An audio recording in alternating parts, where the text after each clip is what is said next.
Thanks for joining us this evening on TKO 8 Local News. Harrison police say 24-year-old Levi von Wolfen Weiss of Harrison was killed in a two-vehicle accident about 9 p.m. Wednesday on Old Bergman Road. According to Police Chief Paul Woodruff, Weiss was southbound on Old Bergman Road in a 1986 Toyota Camry, approaching the intersection with Brittany Lane, while 45-year-old George Lewis Woodworth of Harrison was northbound in a 1994 Dodge Dakota pickup. Allegedly, Woodworth's vehicle began drifting into the southbound lane and then hit Weiss's car in the front driver's side bumper in the southbound lane. The impact forced the Toyota to rotate about 180 degrees, coming to rest facing northeast. The Dodge came to rest facing north. Weiss was pronounced dead at the scene. Woodruff said that Woodworth appeared to be intoxicated and admitted to have drank a few beers earlier that evening. He was taken to North Arkansas Regional Medical Center for treatment, and a hospital spokesperson said he was listed in stable condition Thursday afternoon. The criminal investigation is ongoing. Harrison police say 22-year-old River Oren Church has been arrested in connection with a break-in at the Harrison High School bus garage, but he denied involvement in some other break-ins in that same area. School Transportation Director Josh Magnus says some locks were cut off the maintenance shop, but nothing appeared to have been stolen from inside. There was, however, a maintenance truck missing from the area. Taney County, Missouri authorities reported recovering a vehicle stolen out of Harrison, and the information was passed along to detectives working that case. Church was driving the vehicle and was taken into custody in the state of Missouri. Church admitted to the break-in at the garage, as well as spray painting a couple of phrases on the back of the field house at the old junior high football stadium. Police Chief Woodruff says that evidence collected at the scene points to more than one person being involved, and the investigation is still ongoing. A Tyson Foods spokesperson says no one was injured when a fire broke out on Thursday afternoon at the new Tyson's plant in Green Forest. Tyson spokesperson Worth Sparkman said the fire was reported in the maintenance room, which is an area where food products were not present. Sparkman said the plant was evacuated and most of the fire was put out with fire extinguishers, but firefighters were called to the scene. They thought something might still be smoldering in the area, so they were making inspections to make sure. Sparkman says he wasn't sure when that particular part of the plant would begin operation again. He said the cause of the fire is still under investigation. A man watching from across the street said smoke had been visible pouring out of the building shortly after the fire was reported. 49-year-old Tommy Raymond Hitt and 34-year-old Brandon Stewart Cooper both faced the same charges as they were caught in the act of allegedly burglarizing a garage on Wednesday. The victim said the two males broke into his garage, stole an air compressor along with other items. The victim said he tried to catch them, but they fled on foot. Later, they returned, and the homeowner confronted them with a baseball bat, struck one of the males a couple of times, and struck their vehicle. The pair face multiple felony charges and are being held in the Baxter County Detention Center on $75,000 bond each. Hitt also faces a bond revocation from a previous case. The Alpena School Board met in special session on Wednesday afternoon to tie up some loose ends that would allow for a special election in March. Board members were joined on phone by Superintendent David Westenhover, who was in Little Rock at the time, and Dan Lovelady with First Security Beardsley, which is the company that will handle a bond issue for the school if voters approve the millage increase. The board voted Monday night to hold the special election in May, asking voters to approve a $3.4 million property tax increase to fund building a new high school. Board members voted unanimously to call the special election to sell bonds to fund the project and to hire Beardsley as the financial agent. Stay with us. We'll be back in a moment. We'll take a look at some headline news from around the region. But first, here's this week's closing livestock report from Sammy Klein, brought to you by Quality Feed Grains of Harrison and Bellefonte. For the month of January, Quality Feed Grains has custom-made 20% protein Cattleman's Cubes for only $6.50 each and Orchard Grass Hay in stock for $8 a bale. They also have a variety of tank de-icers, reflector lamps, heat bulbs, and bucket de-icers to help livestock and pets water during the winter season. Quality Feed Grains, 4617 Highway 65 South and 311 East Prospect in Harrison. This is Sammy Fine, Federal State Livestock Market News Service, reporting sales of North Arkansas livestock auction in Greenport for Wednesday, January 10th. Cattle receipts, 3,406. Last week, 102. A year ago, 2,568. Not enough for a trend last week, so there's no feeder steers, medium large ones, 3 to 400 pounds, 189 to 197. 4 to 500 pounds, 170 to 195. 5 to 600 pounds, 150 to 184.50. 6 to 700 pounds, 148 to 162. 7 to 800 pounds, 137 to 147. 8 to 900 pounds, 133 to 136.50. 900 to 1,000 pounds, 128 to 129.50. Had some mixed ones and twos, value added. Paid 454 pounds, 183. Some 5 to 600 pounds at 170 and 176.50. Feeder heifers, medium large ones, 3 to 400 pounds, 152 to 161. 4 to 500 pounds, 140 to 156. With some value added at 157. 5 to 600 pounds, 135 to 150. 6 to 700 pounds, 132 to 132 to 140. 7 to 800 pounds, 127 to 135. 8 to 900 pounds, 120 to 126. Replacement cows, medium large ones and 2 to 7-year-old, 900 to 1,250 pounds. Second stage, 925 to 1175 per head. And 7 to 10-year-old cows, second and third stage, 44 to 54 or 650 to 800 per head. Cow-calf pairs, medium large ones and 2 to 7-year-old, have 1 at 1,100 per pair. From 7 to 10-year-old cows with 1 to 300 pound calves is high at 810 to 1,075 per pair. Slaughter cows, boners, 47 to 55, high dress 56 to 66. Lean, 46 to 53, high dress 1 to 55.50, low dress 38 to 45.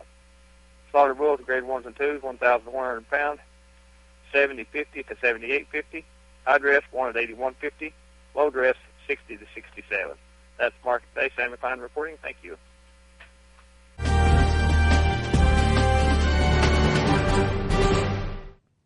An Arkansas man has been sentenced to 40 years in prison for sexually abusing children while working as a missionary in Haiti. 36-year-old Daniel Pye was convicted in November of 3 counts of traveling in foreign commerce with the purpose of engaging in illicit sexual contact with a minor. Pye operated an orphanage in Haiti from 2006 to 2012. He became well known among missionaries and helped coordinate relief efforts after the 2010 earthquake. Authorities say Pye regularly abused female residents of his orphanage, including girls as young as the age of 6. Pye was jailed for about 5 months in Haiti in 2011 amid a dispute with members of his U.S.-based mission over property belonging to their home for the children. A fugitive from Faulkner County, 55-year-old Timothy Russell Coleman, was treated for gunshot wounds to his head, side, neck, arm, and hand following a homeowner in Fulton County opening fire during an attempted break-in.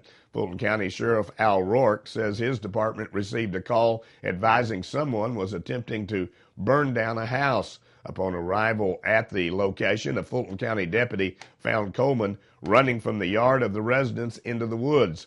The deputy gave chase but lost sight of Coleman and called for backup.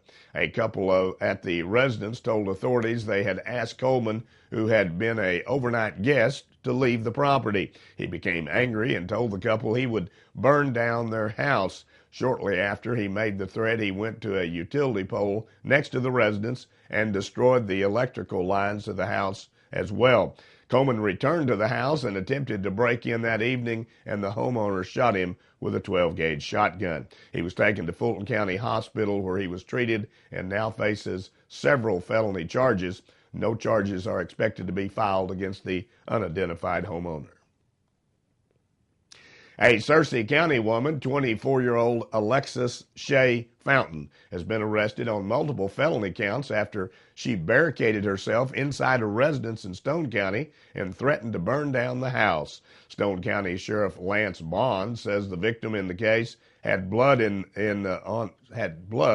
on the person. She said he received some cuts and had sustained when he tried to take a knife from Fountain. After approaching the residence, sheriff's investigator reported he could hear Fountain inside yelling threats to burn down the house.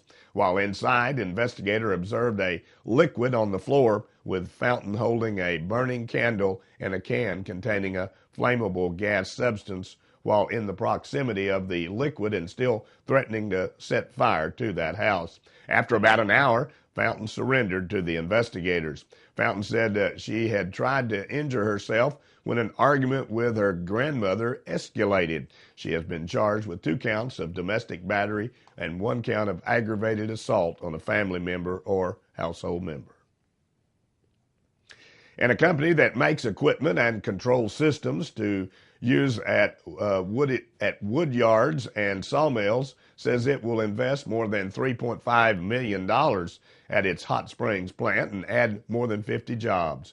Timber Automation announced the expansion Wednesday.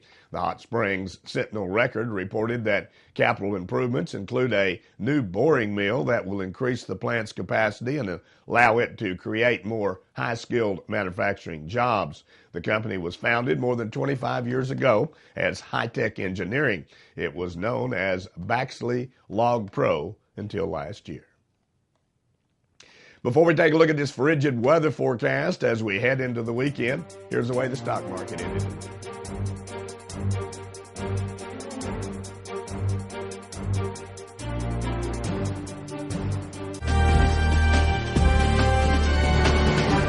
Well, the system went through yesterday afternoon and in the overnight hours and brought us extremely cold temperatures after almost a record-setting morning yesterday. Got up to 56, 58 degrees yesterday morning before noon, and about 3 o'clock yesterday afternoon is when that front started moving through the viewing area and then quickly dropped anywhere from 25 to 40 degrees in a very short period of time. We were fortunate really in the viewing area. We didn't get the moisture they thought we might get, so we didn't get that freezing rain except for a few areas where they had some icing on overpasses and bridges. But other than that, it was pretty quiet from his precip standpoint. It's going to be cold for a while, looks like, probably until at least next weekend, according to the National Weather Service. Overnight low last night, 14 without the wind chill. It's going to be about the same for tonight, so make sure you take precautions. Looks like tonight temperatures are going to drop to about 15 again without the wind. On Saturday, partly cloudy, just a cold day, not above freezing, 31 degrees for a daytime high. Cloudy skies on Sunday, again a little bit warmer, but 37 for a daytime high. On Monday, 37 degrees with an overnight low of 7. An extremely cold day on Tuesday as another cold front comes through without any moisture. 22 degrees for a daytime high on Tuesday, overnight low in the near the 0 mark, they say. And then on Wednesday, sunny skies warming up slightly to about 31 degrees. Hopefully by next weekend, if everything goes right, we may actually get back into the 50s again. Keep your fingers crossed. Stay with us. Be back in a moment. We'll take a look at sports from around the region as TKO 8 News continues. Baby, it's cold outside, but it's hot inside Shelby's baby department. We have warm swaddling blankets by Little Unicorn and soft plush animals and matching reading books by Jellycat. Our bath accessories and unique toys by Aiden and Anae and Cloud Bee make great gifts. Come by to see our ever-expanding clothing and accessories for babies and toddlers by Minnetonka. And cozy pillows in a variety of colors. Our baby books help make memories to warm any cold night. And don't forget our baby registries and free gift wrap. Harness Boots and Shoes in downtown Harrison remains the leader in the most popular and durable footwear for women, men, and children. For the ladies, Harness Boots and Shoes features a wide variety of Birkenstocks and Birkenstock socks, plus winter boots from Merrell and Mucks, as well as Twisted X and short boots. For you men, Harness Boots and Shoes brings you the best variety in the area for work, dress, and casual wear, including brands such as Justin, Double H, Rocky, Georgia, and Wolverine. And the boys and girls have a wide selection to browse through too. Harness Boots and Shoes with outstanding customer service matched with layaway and free gift wrapping all year round. It sure is a shopping experience that will bring you back time and time again. Harness Boots and Shoes, 870-741-5750, or come on down and look for the Big Red Boot on the square in downtown Harrison.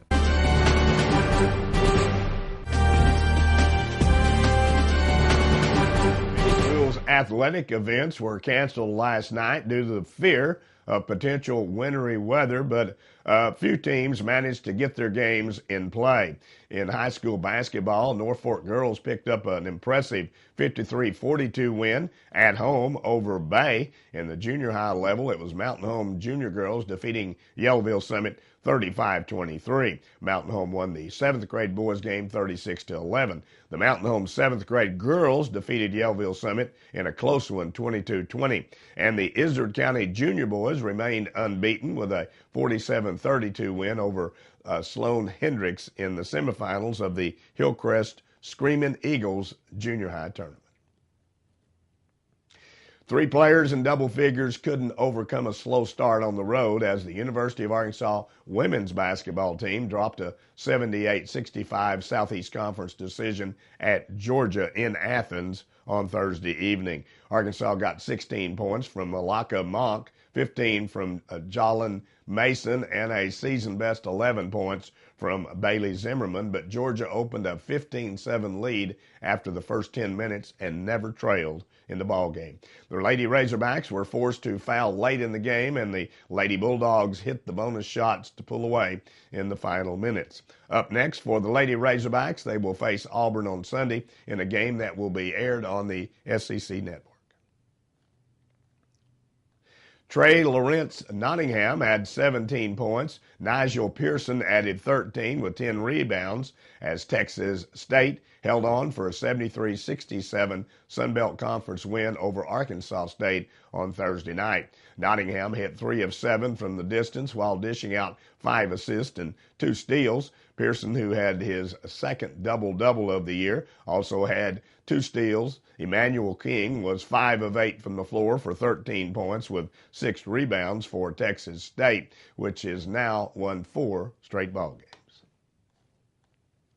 Andre Jones had 24 points with 8 rebounds, and J.Z. Lott added a career-high 16 points as Little Rock upset UT Arlington 77-65 on Thursday night at UT Arlington, who is the preseason Sun Belt Conference favorite and had won 2 consecutive games, and Little Rock had dropped 2 straight prior to facing off on Thursday. The 5-13 Trojans jumped out to an early lead and never trailed, taking a 39-32 lead in at the break. Ryan Pippins had 11 points as Ben Marcus added 10 for the Trojans. Maricus McDuffie scored 12 points, and 5th-ranked Wichita State shook off a slow start to roll past East Carolina 95-60. McDuffin played 20 minutes in his 3rd straight double-figure scoring game as he works his way back from the foot injury that sidelined him for the first 11 games. The Shockers improved to 4-0 on their first season in the American Athletic Conference. B.J. Tyson scored 16 points to lead the Pirates. That wraps up our broadcast here for this evening. I do apologize for my voice almost going away, one of those head cold situations. We do appreciate you joining us each Monday through Friday at 6:30 and again at 10 p.m. as we continue to bring you local news, weather, sports, and local announcements from around the area on Harrison's broadcast station, TKO Channel 8. Have a safe weekend. Stay warm if you can. We'll see you again on Monday at this same time.